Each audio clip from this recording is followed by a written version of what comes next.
আসসালামু আলাইকুম। সবাই কেমন আছেন? আশা করি যে যেখান থেকে দেখছেন সবাই অনেক ভালো আছেন। তে অনেকেই কয় যে বিদেশ কী বিষয়ে আসবো, কী বিষয়ে আসবো। তো আজকে দেখুন আমি আছি গাড়ির মধ্যে। একটা গাড়ি, ট্রেলা গাড়ি, বুঝতে পারছেন? এটা তেল টানে। আমি জানেন তো পেট্রোল পাম্পে কাজ করি। এটা তেল টানে। আজকে আসছি গাড়িটা রিপেয়ার করার জন্য। টায়ারের সমস্যা হয়েছে, এই জন্যে রিপেয়ার করার জন্য আসছে। আমি কিন্তু অতটা গাড়ি চালাতে জানি না। আমি একটু চেষ্টা করছি শেখার জন্য, কারণ সব কিছুই সব জায়গায় শেখা খুবই প্রয়োজন।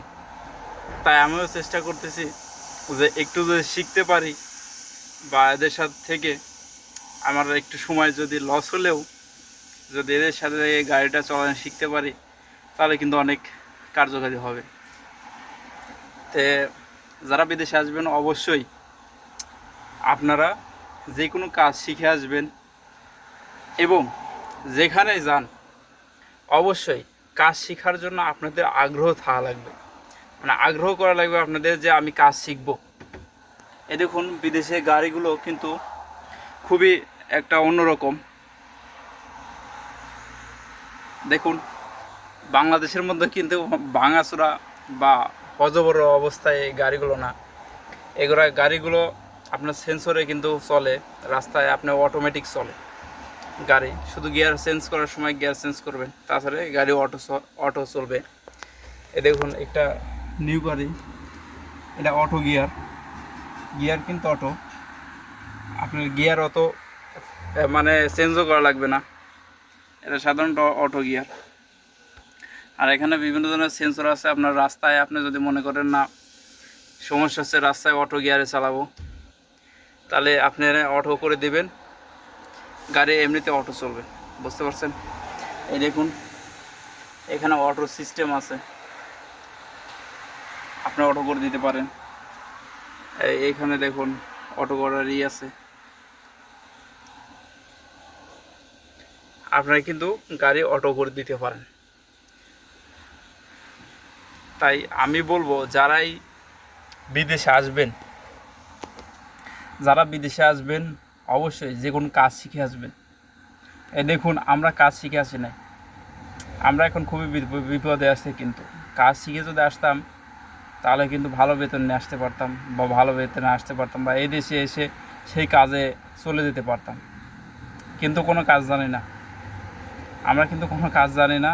আসছি, এসে এখন ফাঁসে গেছি। এখন চেষ্টা করতেছি একটু উন্নত হওয়ার।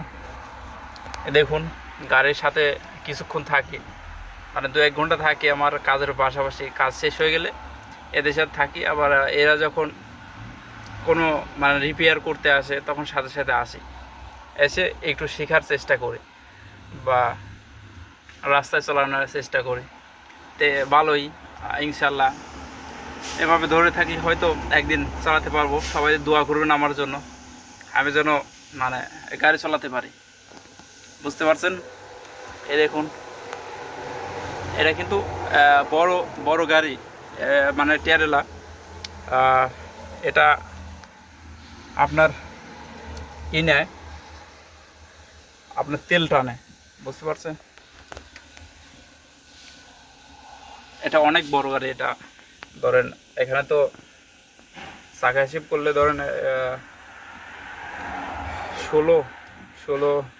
32 চাকার গাড়ি। বুঝতে পারছেন?